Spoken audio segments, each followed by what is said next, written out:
पहाड़ी। ठीक, तो ये आपको मानचित्र देखने से याद होगा। तो आज हमारा जो क्वेश्चन बनेगा वो भूगोल पर बनेगा और भूगोल पर ही हम डिस्कशन करेंगे। बीच बीच में जहाँ ज़रूरत होगी हम मैप को देखेंगे और समझने की कोशिश करेंगे। ठीक है, तो चलते हैं हमारे फर्स्ट क्वेश्चन पे।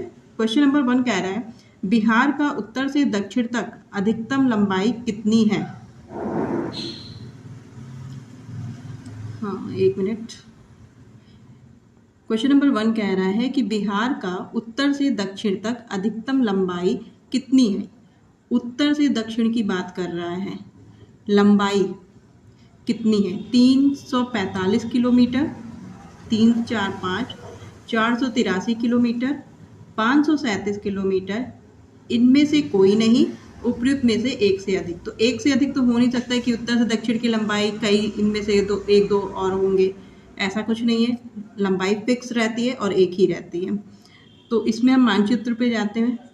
तो उत्तर से दक्षिण की बात कर रहा है, ये उत्तर डायरेक्शन है, उत्तर दिशा है, ये दक्षिण दिशा है, ये पश्चिम दिशा है और ये पूर्व दिशा है। तो ये कह रहा है कि उत्तर से दक्षिण की लंबाई मतलब यहाँ से लेकर, यहाँ से स्टार्टिंग और इसका जो सबसे निचला पॉइंट है यहाँ तक, तो यहाँ से लेकर यहाँ तक की सबसे इसकी लंबाई क्या है?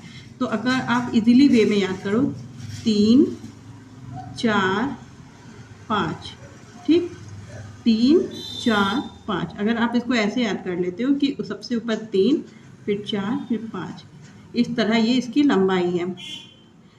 तो हमारा राइट आंसर ये याद करने की ट्रिक है। वैसे तो इसकी लंबाई 345 है, 3, 4, 5 किलोमीटर। तो हमारा राइट आंसर होगा ऑप्शन क, 345 किलोमीटर। यहाँ पे पेन चेंज कर लें।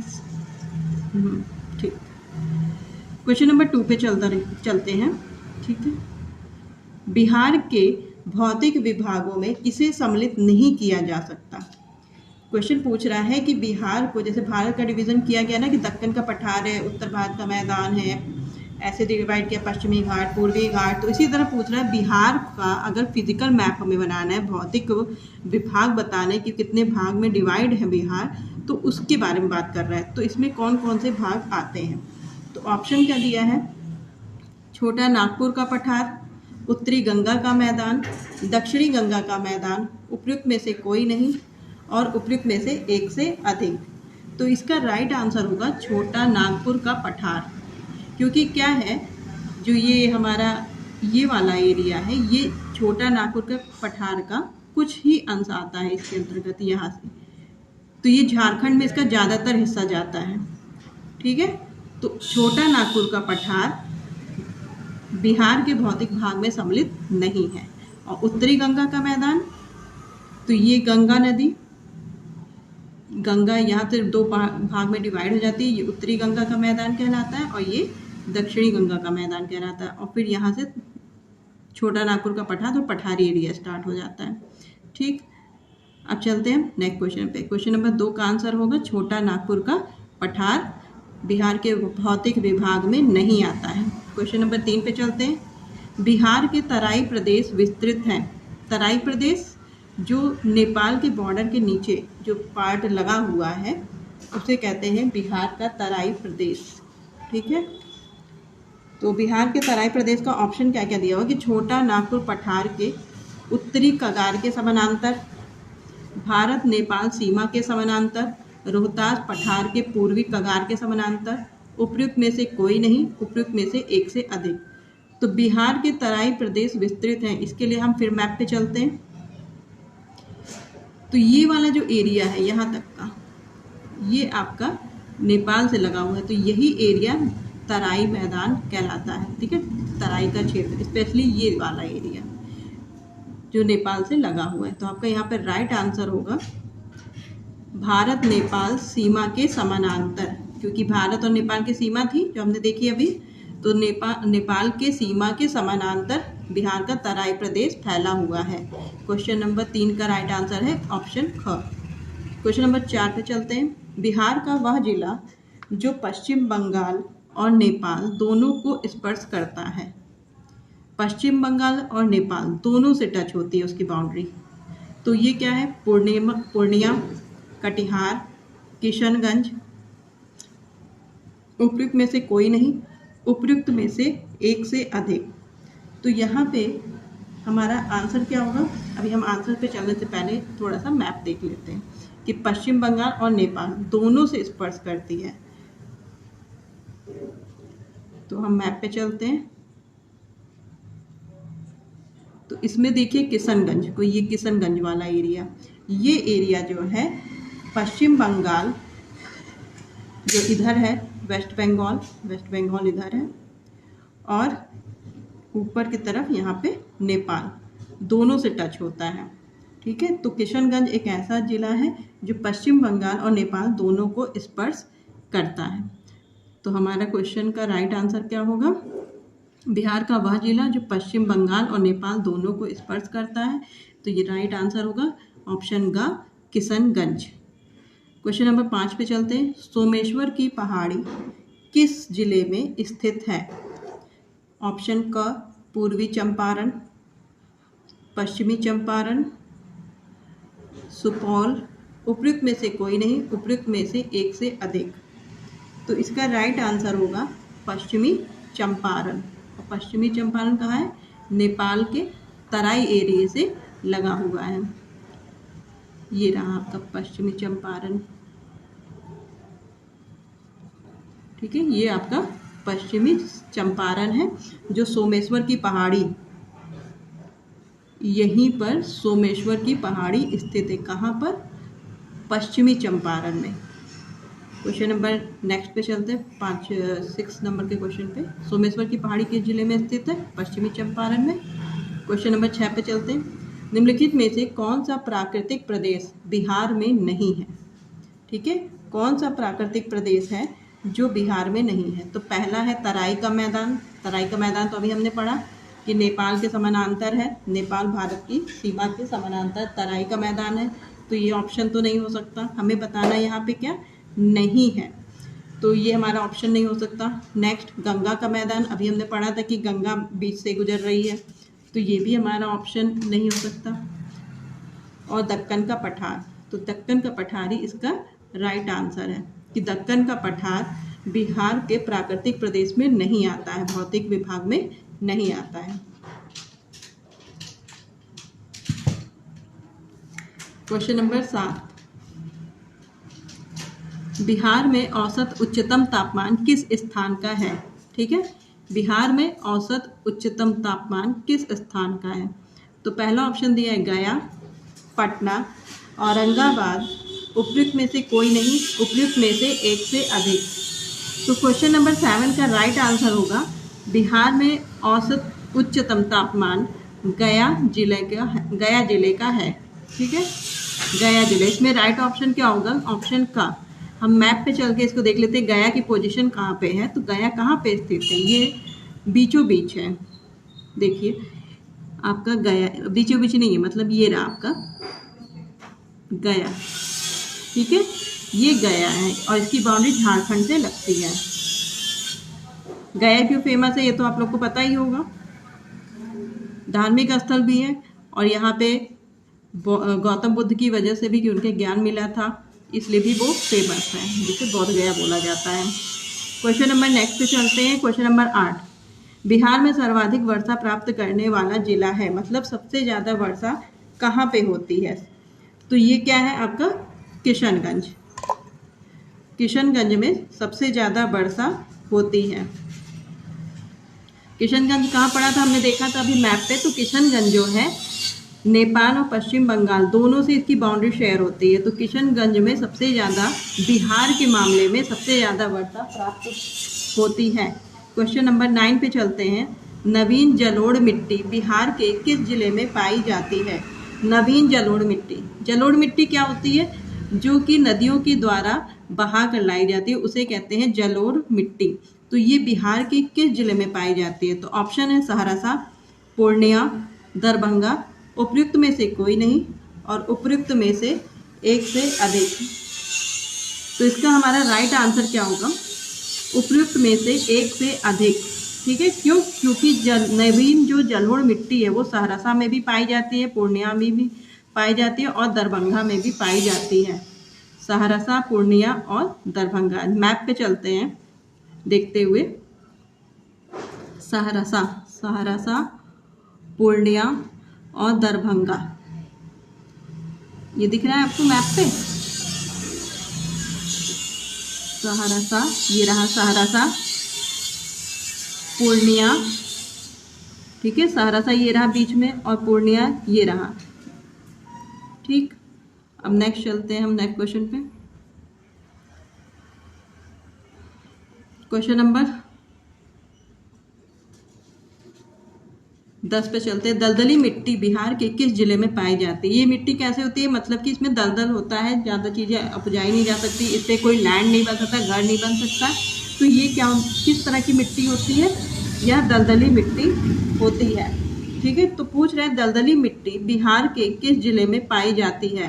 तो ऑप्शन दिया है सुपौल, किशनगंज, सीतामढ़ी, उपयुक्त में से कोई नहीं और उपयुक्त में से एक से अधिक।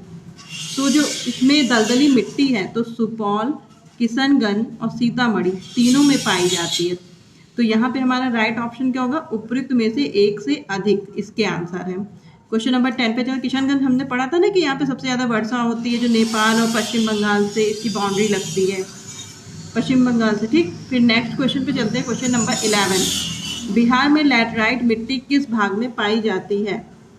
बिहार में लैटराइट मिट्टी किस भाग में पाई जाती है? ऑप्शन नंबर क, गंगा के दक्षिणी मैदान में, छोटा नागपुर पठार के उत्तरी भाग में, तराई क्षेत्र में, उपयुक्त में से कोई नहीं, उपयुक्त में से एक से अधिक। तो बिहार में लैटराइट मिट्टी छोटा नागपुर पठार के उत्तरी भाग में पाई जाती है। छोटा नागपुर पठार क्या होता? बिहार के दक्षिणी एरिया में। फिर ज़्यादातर हिस्सा इसका कहाँ चला जाता है? झारखंड में, ठीक है। तो लैटराइट मिट्टी सबसे ज़्यादा छोटा नागपुर पठार के उत्तरी भाग में पाई जाती है। क्वेश्चन नंबर 12 पे चलते हैं। बिहार में 5 से 7 किलोमीटर चौड़ी पट्टी का तराई क्षेत्र विस्तृत है। मतलब कि 5 से 7 किलोमीटर जो चौड़ी पट्टी है तराई की, तो वो कितनी दूरी में फैली हुई है, कितने जिलों में फैली हुई है? तो ऑप्शन इसमें हमें बताना है आंसर, ठीक है। तो इसमें ऑप्शन क्या दे रखा है? पूर्वी चंपारण, छपरा, अररिया, किशनगंज। पूर्वी चंपारण, छपरा, अररिया और किशनगंज। तो यहाँ पे हम मैप पे देखते हैं। ये रहा आपका पूर्वी चंपारण,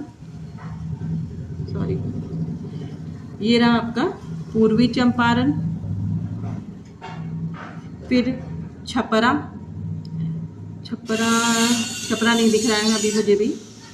फिर उसके बाद है पूर्वी चंपारण, पश्चिमी चंपारण, पूर्वी चंपारण, अररिया और किशनगंज ये रहा, अररिया ये रहा।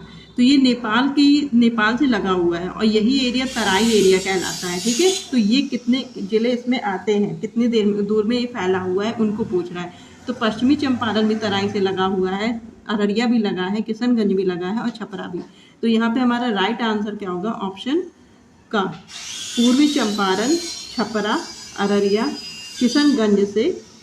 किशनगंज तक ये जो तराई क्षेत्र की पट्टी है फैली हुई है, ठीक है। क्वेश्चन नंबर 13 पे चलते हैं। बिहार में भाबर के मैदान क्षेत्र को क्या कहा जाता है? भाबर के मैदान क्षेत्र को क्या कहा जाता है? पहला ऑप्शन है सीवान का पूर्वी भाग, पूर्णिया का पश्चिमी भाग, चंपारण का उत्तर पश्चिमी भाग, उपयुक्त में से कोई नहीं, उपयुक्त में से एक से अधिक। तो इसका हमारा राइट आंसर होगा चंपारण के उत्तरी पश्चिमी भाग में। अभी हमने चंपारण देखा था ना, जो सबसे कॉर्नर पे था ऊपर की तरफ, पश्चिमी चंपारण और पूर्वी चंपारण 2 जिले, तो उन्हीं को चंपारण बोलते। तो चंपारण का जो उत्तर पश्चिमी भाग, मतलब ये चंपारण है और इसका उत्तर पश्चिमी भाग ये वाला, इस क्षेत्र को भाबर का मैदान क्षेत्र बोला जाता है, ठीक है। भाबर का मैदान क्षेत्र बोला जाता है। तो भाबर मतलब क्या होता है? तराई क्षेत्र। तो तराई क्षेत्रों को भाबर ही बोला जाता है। भाबर का मतलब ही होता है तराई क्षेत्र, ठीक। और भांगर का मतलब क्या होता है? पुरानी जलोढ़, पुरानी जलोढ़, ये पुरानी जलोढ़ होती है। और ये क्या होता है? भाबर, ये तराई क्षेत्र में जो मिट्टी होती है, क्षेत्र होता है, उसी को तराई क्षेत्र को ही भाबर क्षेत्र बोलते हैं। और खादर क्षेत्र कहता है कैसा होता है? खादर क्या होता है? ये नवीन जलोढ़ होता है, नवीन जलोढ़। ठीक, तीनों टाइप्स हमने पढ़ लिए। अब क्वेश्चन नंबर 14 पे चलते हैं। बिहार में जलोढ़ मिट्टी की प्रमुख फसल है। मतलब नदियों के द्वारा जो जल को लेकर आया जाता है, मिट्टियों को, अवसादों को लेकर आया जाता है, उसे कहते हैं जलोढ़ मिट्टी। ठीक है, और इसकी मुख्य फसल क्या है? जो हमारा ऑप्शन दिया हुआ है, धान, गेहूँ, ईख, ये गेहूँ है, ईख, चना, अरहर, बाजरा। ठीक है, और उसके बाद ये मन्ना नहीं, ये गन्ना है। यहाँ पे थोड़ा सा मिसप्रिंट हो गया है, मिस्टेक हो गई टाइपिंग में। तो यहाँ पे आपका राइट आंसर क्या होगा? ऑप्शन क। जलोढ़ मिट्टी मतलब कि ऐसी मिट्टी जो नदियों के द्वारा बहा कर लाई गई हो, वो जलोढ़ मिट्टी है। तो वो मिट्टी जिसमें पानी पर्याप्त मात्रा में होता है, तो वो धान, गेहूँ, ईख, चना, ईख मतलब गन्ना, चना, अरहर, बाजरा के लिए मुख्य फसल है। ठीक है, तो ये क्या है? रबी की फसलें। 3 तरह की रबी फसल होती हैं, रबी की फसल, जायद की फसल और खरीफ की फसल। तो रबी की फसल में क्या आता है? रबी की फसल में आता है गेहूँ, चना, और खरीफ की फसल में धान, और जायद में आता है आपका ककड़ी, खरबूजा। ठीक, तो ये फसलें होती, 3 प्रकार की फसलें होती हैं हमारे देश में, और उनकी कैटेगरी है। लेकिन यहाँ पे पूछ रहा है बिहार में जलोढ़ मिट्टी की कौन सी मुख्य फसलें हैं? तो ये धान, गेहूँ, ईख, चना, अरहर, बाजरा, इन सबको इसमें बोया जाता है। क्वेश्चन नंबर 15 पे चलते हैं। काप मिट्टी की प्रधानता बिहार के किस जिले में है? काप मिट्टी की प्रधानता बिहार के किस जिले में है? तो इसमें ऑप्शन दिया है नवादा, नालंदा, जमुई। उपयुक्त में से कोई नहीं, उपयुक्त में से एक से अधिक। तो इसका राइट आंसर है उपयुक्त में से कोई नहीं, क्योंकि इसमें कोई राइट आंसर नहीं है। तो काप मिट्टी की जो प्रधानता है बिहार के भागलपुर जिले में स्थित है। और भागलपुर किधर है? ये दक्षिणी बिहार में पड़ता है। बिहार का जो मैप देखते हैं आयताकार, चतुर्भुजाकार, उसमें नीचे की तरफ भागलपुर है, दक्षिण बिहार में, बिहार के दक्षिणी एरिया में। ठीक है, क्वेश्चन नंबर 16 पर चलते हैं। बिहार के अधिकांश भाग आच्छादित हैं। पर्वतीय मिट्टी से? नहीं, वहाँ पर्वत पठार तो इतने ज़्यादा पाए नहीं जाते। कछारी मिट्टी से? लैटराइट तो छोटा नागपुर के पठार के पास पाया जाता है। तो इसका राइट आंसर क्या होगा? कछारी मिट्टी से। बिहार का अधिकांश भाग कछारी मिट्टी से आच्छादित है। क्वेश्चन नंबर 17 पे चलते हैं। बिहार की जलवायु में कितने मौसम प्रचलित हैं? मौसम की बात कर रहा है कि कितने मौसम होते हैं। तो शीत, गर्मी और वर्षा।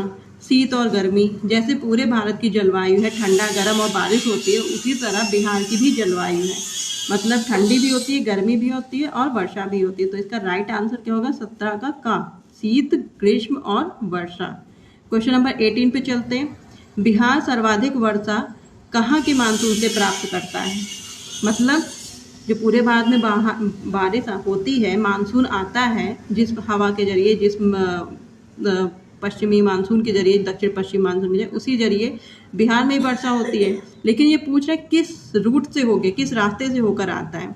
हिंद महासागर से? नहीं, हिंद महासागर से तो उत्पत्ति होती है। बंगाल की खाड़ी से? नहीं, क्योंकि ये बिहार,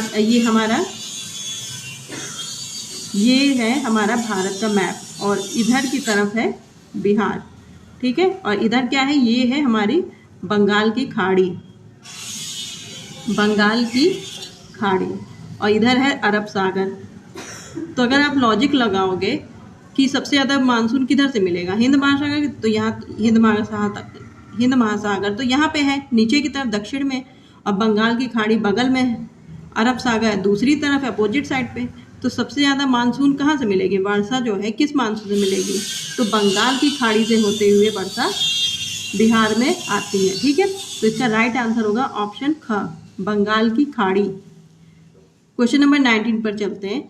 बिहार से मानसून लौटना कब शुरू होता है? तो इसका राइट आंसर क्या होगा?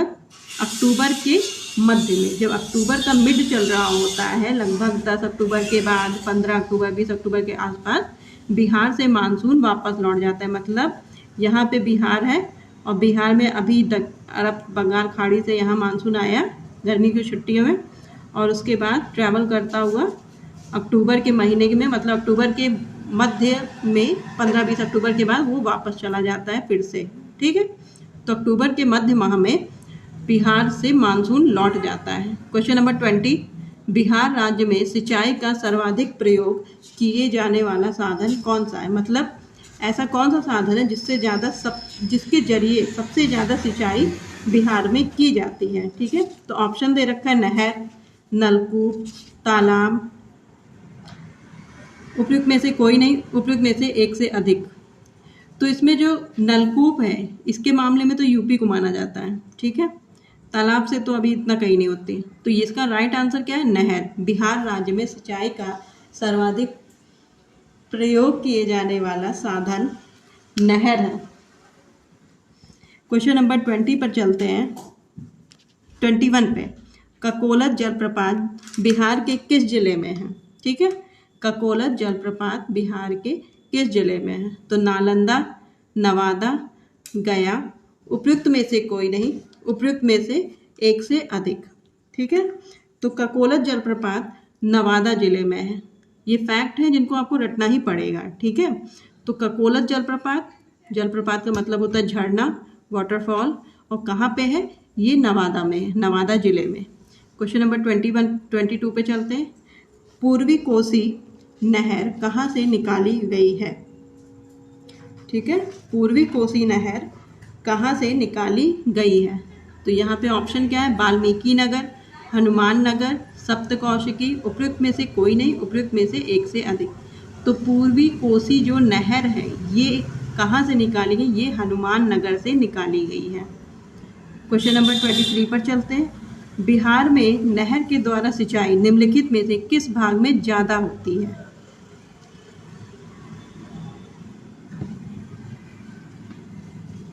एक मिनट, ये क्वेश्चन सही नहीं है।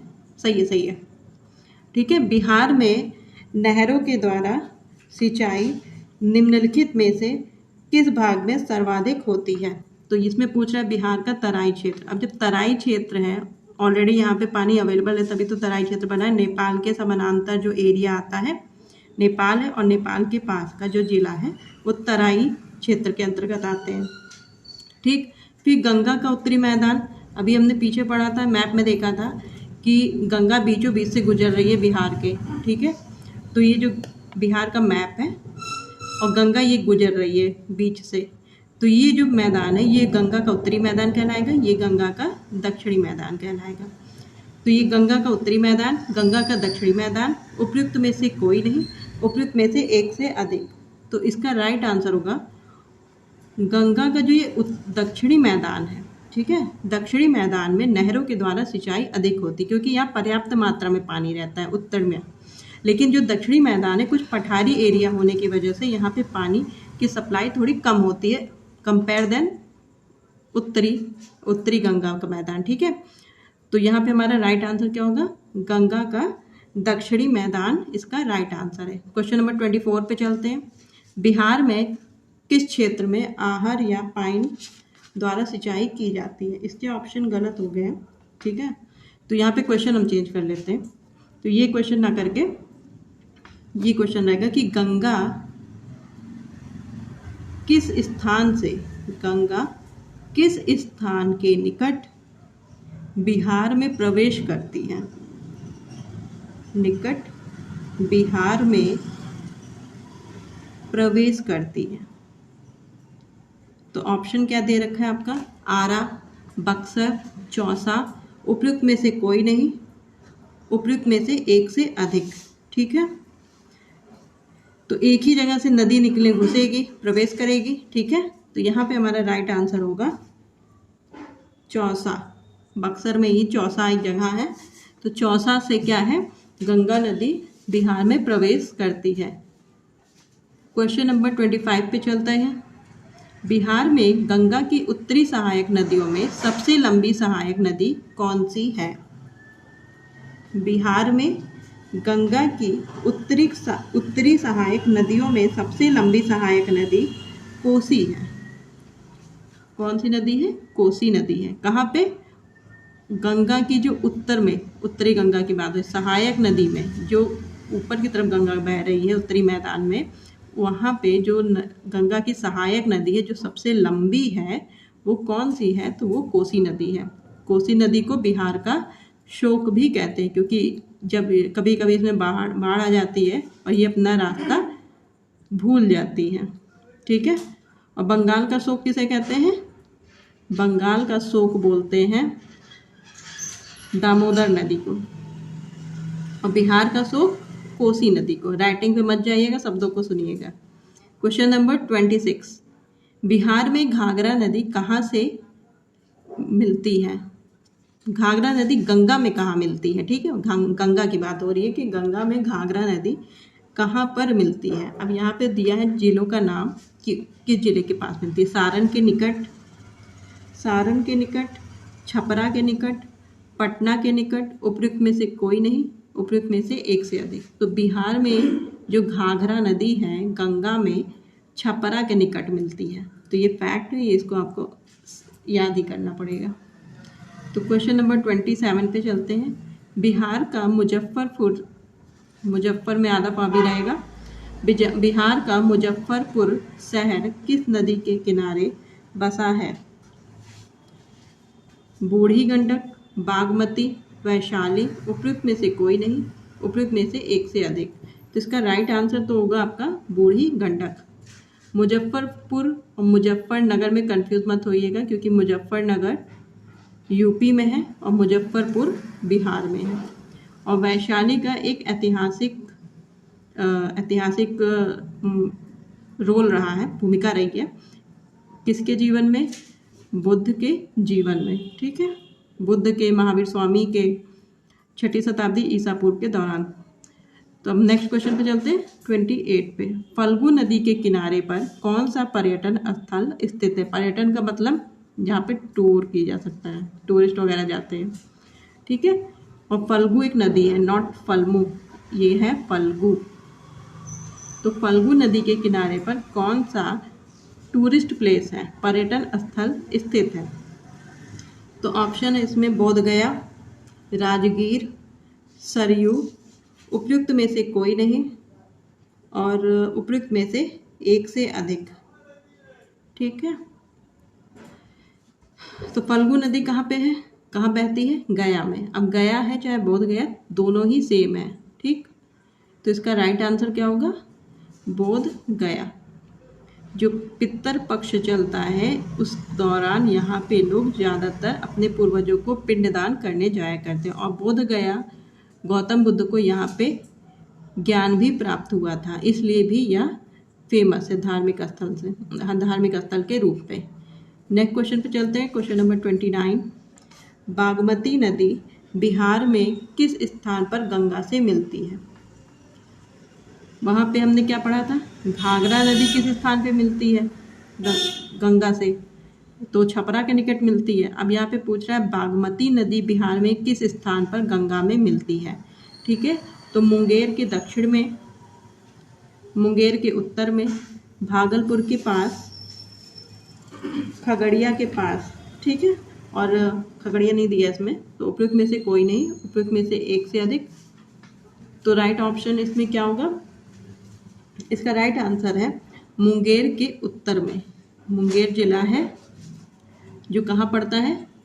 बिहार का जो मैप है, बिहार का चतुर्भुजाकार एक मैप है, मानचित्र है, तो मुंगेर यहाँ पे दक्षिण की तरफ पड़ता है, भागलपुर के बगल में।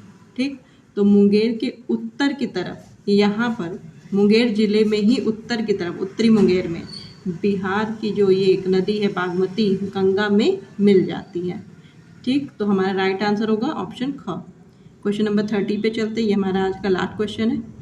बिहार के उत्तर पश्चिम भाग में स्थित सारण जिला और उत्तर प्रदेश के बीच सीमा रेखा का निर्धारण करने वाली नदी है?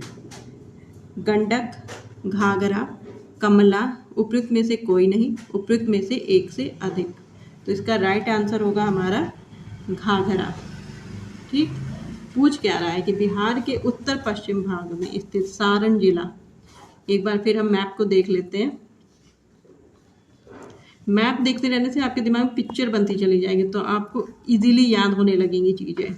इसलिए मैप देखना बहुत ज़रूरी है। जब भी आप ज्योग्राफी को पढ़ो तब तो ज़रूर, और इससे डायरेक्टली क्वेश्चन भी पूछा जाता है। ठीक है, तो इसमें हमें क्या देखना था,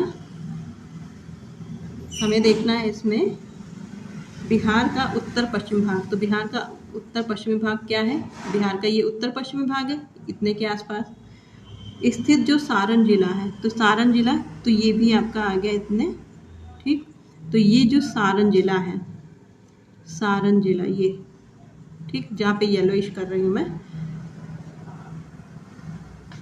ये आपका सारण जिला है यहाँ पे। तो इस सारण जिला और उत्तर प्रदेश के बीच सीमा रेखा का निर्धारण, सारण ये रहा, और ये छोटा सा निर्धारण हो रहा है यहाँ पे। ठीक है, तो इसका निर्धारण करने वाली नदी कौन सी है, तो यहाँ पे एक छोटी सी, जो ये जूम करके देखेंगे, ये इस एरिया की बात हो रहा है, ये वाला। तो कौन सी नदी उत्तर प्रदेश के बीच सीमा रेखा का निर्धारण करने वाली है, तो यहाँ पे है घाघरा नदी, जो सारण और उत्तर प्रदेश के बीच सीमा निर्धारण करती है। तो आई होप आज का वीडियो आपको सही लगा होगा, अच्छा लगा होगा। मैं जानती हूँ थोड़ा सा डिस्टर्बेंस मेरे बैकग्राउंड में था, और ज़्यादा ही था, लेकिन उसके लिए मैं क्षमा मांगती हूँ, और नेक्स्ट टाइम और अच्छे से इम्प्रूव करने की कोशिश करूँगी। और उम्मीद है कि आप लोग मेरी प्रॉब्लम्स को समझेंगे और नेक्स्ट टाइम आप मुझे सपोर्ट करेंगे। ठीक है, तो आज की वीडियो में बस इतना ही। Thank you so much. नमस्कार।